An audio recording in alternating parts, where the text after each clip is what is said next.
In order to survive, a failed comic book artist must fight alongside the fantasy team of his dreams.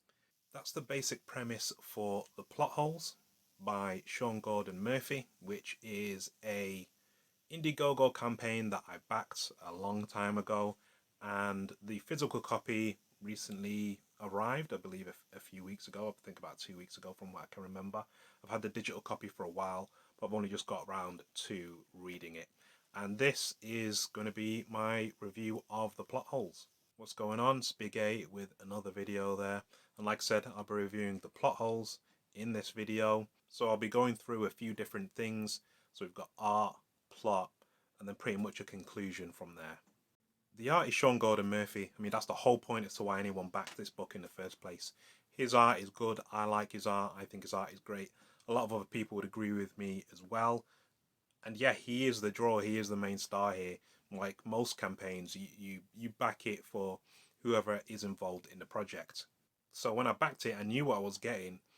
And I was completely right. The art in this book is solid throughout, is 100% what I wanted to see.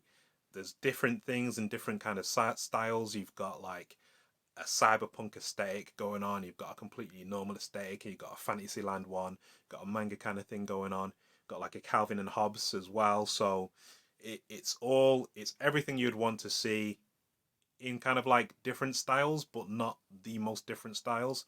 I think part of the problem with the book is the fact that in terms of like character design, like you've got Johnny Manga, who is supposed to be from a manga, and he does vaguely look like he's from a manga, but he doesn't 100% really look manga style. This all looks like it's drawn by the same person because it is. I mean, if this was like an animated project, for example, all the characters would look distinctly different to establish as to kind of what book worlds they come from. Out of all the characters, I'd probably say Kevin looked the most different. He was probably the most distinct because he was from a comic strip. And yeah, he's quite short, squat, big head, a bit more cartoony than everyone else. So yeah, all in all, the art is good. The characters look good, but they don't look different enough. They look a bit too unified, but like I said, it's hard to pull that off, man. So it was a good effort. As mentioned in the synopsis, the plot revolves around a failed comic book artist called Cliff, who is recruited to be part of the plot holes. And what the plot holes do is they try and rectify or edit books before they're published on a digital book platform. There is a meter for the book, so all the books submitted that day, if it goes down to 0, then that's a catastrophe for the digital book platform, which ceases to exist. So every book is like a living world. So we actually realize that characters from each book, it wasn't that they were aware that they were a character. That was actually like their universe that they lived in. Essentially, it's kind of like Legends of Tomorrow, but instead of time travel, it's books. So in the story, we spend a lot of time with the plot holes. We get a lot of exposition explaining as exactly as to how this whole book travel thing works. And the problem with that kind of story, we spend so much time with the plot holes, we don't actually get to see what it looks like when they fail to edit a book. They just teleport out of there, and it's kind of left to our own imagination as to what would happen.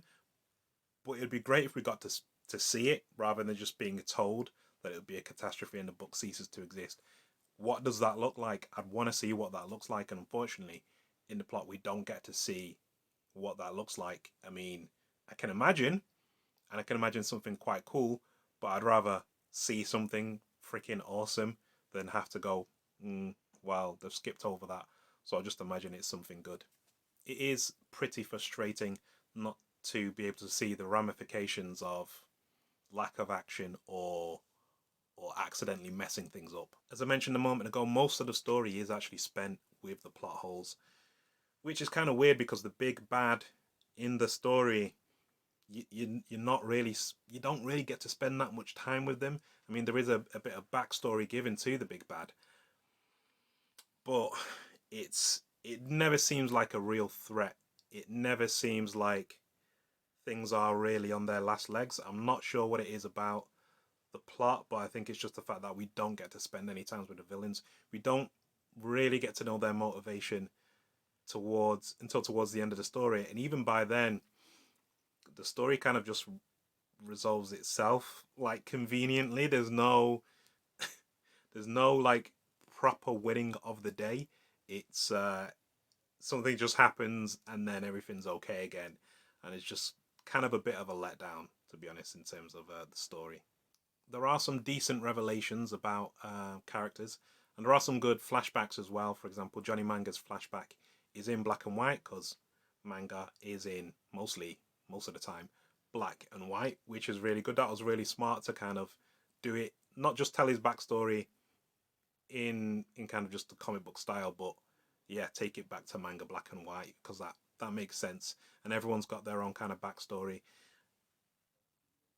The only problem is that some characters don't get developed until nearer to the end.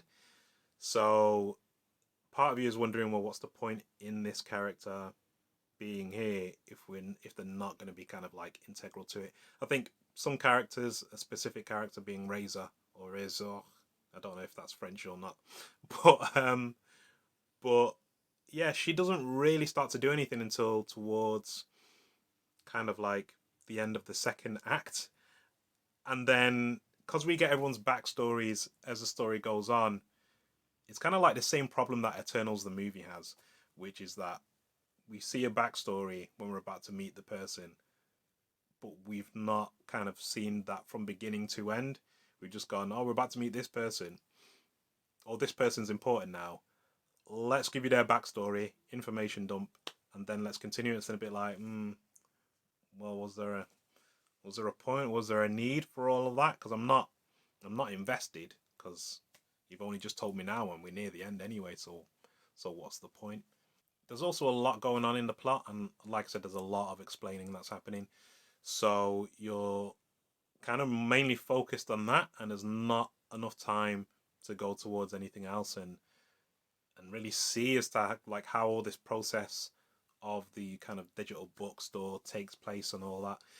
You do get to see bits of it, but like I said, your whole time is spent with the plot holes, more or less. It's all exposition and backstory. There is some good action in there. I'm not gonna lie, there is some half decent action, but I think it's the art that keeps you reading. Also, there's some things about the plot. It's about, I mean, overall, the book is about kind of writing in a way, and there are some kind of like rules for writing which are stated in there. They're very obvious when you see them. As to whether you agree with them or not, that's a different story entirely. Um, did it affect my enjoyment of the book itself? No, not really, but I did expect more from this book's plot than what it actually gave me. The plot also seems rushed as well. There's not a lot of time, or there's too much to do in a little space of time. So it does, especially kind of like the last chapter, it does rush to the end. So, in conclusion, the plot holes for me was a fun concept, but it ends up average at best. Now, that's not, I mean, the art is still wicked, but plot wise, story wise, yeah, overall it goes for an average for me because the drawings, the art was here, and I think the plot was underneath that. So for me, that's why it works out as average. Everyone does get their time to shine with interesting backstories, but characters are sidelined in the end in order for the plot to conveniently resolve itself. So yeah, that's my review and conclusion of the plot holes. Let me know as to whether you backed the Indiegogo for the plot holes, whether you read it, and what you think. Do all that in the comments. Do all the things. And as always, stick around and watch another video.